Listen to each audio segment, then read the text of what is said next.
warahmatullahi wabarakatuh. A'udzubillahi minasyaitonirrajim. Bismillahirrahmanirrahim. Alhamdulillahirabbil alamin wa bihi nasta'inuhu umurid dunya waddin. Asyhadu an la ilaha illallah wa asyhadu anna Muhammadan abduhu wa rasuluh. Allahumma sholli ala sayyidina Muhammad wa ala alihi sayyidina Muhammad. Pertama sekali kita panjatkan puji syukur kita kepada Allah Subhanahu wa taala yang mana atas rahmat dan hidayahnya kita masih diberikan kesehatan, kesempatan, keselamatan, murah rezeki, yang paling utama suatu nikmat kesehatan sehingga kita masih bisa beraktivitas seperti biasa. Apalagi seperti saya masih bisa beraktivitas melakukan perawatan rutin di kebun kelapa sawit yang sangat kami cintai ini. Dan begitu juga kepada saudaraku yang selalu setia menonton channel saya Mas Kopur Pujakusuma, agar senantiasa selalu saya doakan murah rezekinya, selalu diberikan kesehatan, panjang umur, dan sehat selalu. Amin ya robbal alamin. Dan tak bosan-bosannya selawat beriring salam kepada junjungan Nabi besar kita Muhammad Shallallahu Alaihi Wasallam yang kita harapkan syafaatnya di hari kelak nanti. Amin ya robbal alamin. Tema pada hari ini saya akan menjelaskan tentang keunggulan-keunggulan daripada pupuk kimia dan sekaligus kelemahan-kelemahan daripada pupuk kimia tersebut. Dan juga saya bahas juga tentang mengenai pupuk organik. Pupuk organik itu apa dan bagaimana kelebihan dan keunggulan daripada pupuk organik itu sendiri. Dan begitu juga nanti saya bahas tentang kelemahan-kelemahan daripada pupuk organik itu sendiri. Baik, terima kasih. Akan saya ulas sedikit. Mungkin tidak terlalu panjang ulasan saya ini, sedikit padat, semoga dapat dimengerti oleh seluruh para pemirsa, seluruh para penonton setia yang mengikuti channel saya dan subscriber yang telah setia kepada channel saya Mas Kopur Pujakusuma. Yang pertama kita bahas mengenai pupuk kimia. Apa keunggulan pupuk kimia? Pupuk kimia ini salah satu keunggulannya adalah mudah kita dapatkan di toko-toko terdekat, di daerah dimanapun Anda berada, dimanapun saudara-saudaraku berada bisa kita dapatkan. Itu keunggulan dari, salah satunya. Yang kedua, pupuk kimia ini sudah jelas tertera, sudah jelas kandungannya, baik nitrogennya ataupun ureanya, baik itu fosfatnya atau TSP-nya, dan juga KCl atau MOP. Itu sudah jelas kandungannya berapa persen, yang biasa, yang sangat mudah kita pahami oleh para penggemar, para petani sawit di Indonesia. Itu sangat mudah dipahami kalau pupuk tunggal namanya, yaitu urea misalnya 46% sudah jelas kandungannya sudah tertera, itu 46%. Jika itu jenis pupuk majemuk, yaitu NPK, nitrogen, fosfat, dan KCl, itu ada yang 15% dan 15%, dan ada juga yang 16%, 16%, dan 16%. Jadi jelas tertera unsur daripada kandungan pupuk kimia tersebut. Itu yang kedua keunggulannya. Dan yang ketiga ini proses manfaat penyerapan pupuk kimia itu terhadap akar daripada kita contohkan pohon kelapa sawit ya.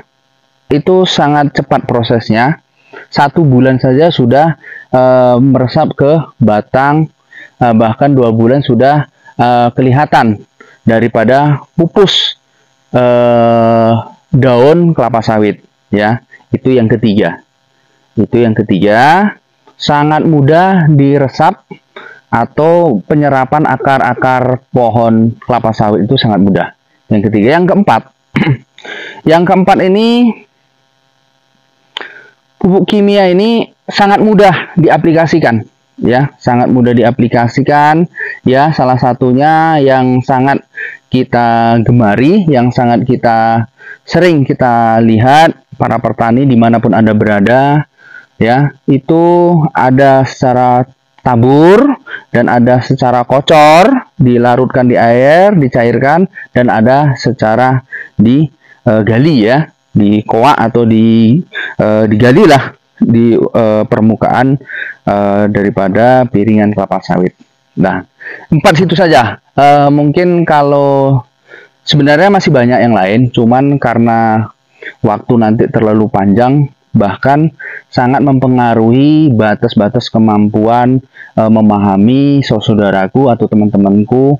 Kalau terlalu banyak saya sampaikan, nanti jadi tidak satu pun nyantel ataupun masuk ke logika kita. Jadi yang mudah-mudah saja, yang mudah dicerna itu yang saya sampaikan, ya. Itu 4 kelebihan daripada pupuk kimia.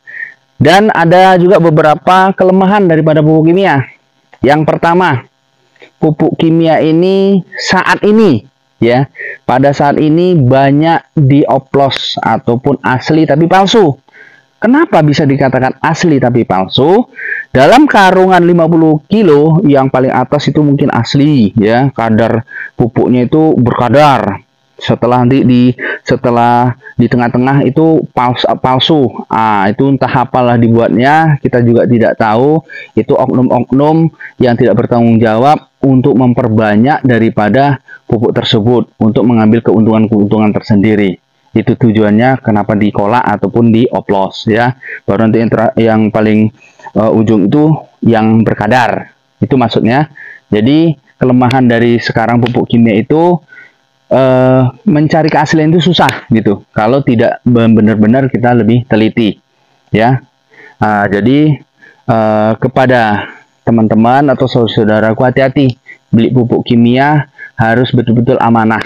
Jika beli di toko, kira-kira pemilik tokonya memiliki garansi atau berani nggak menggaransi. Apabila kita beli kepada toko tersebut, berani tidak bila pupuk itu yang kita beli itu ternyata hasilnya palsu ataupun asli tapi palsu, berani nggak mereka itu menggaransi. Saran saya seperti itu. Ya, karena kita sebagai petani awam tidak mengetahui mana yang asli dan mana yang palsu, itu susah membedakan. Kalau lihat dari bentuk, kan nggak mungkin kan dari apa kita cobai itu pun juga bisa tertipu dengan kok rasanya pedas dan rasanya kalau pupuk kimia itu rasa pedar dan segala macam itu. Saya rasa kecil kemungkinan masih bisa melecet, ya, tidak bisa menjadi jaminan itu asli gitu, tidak.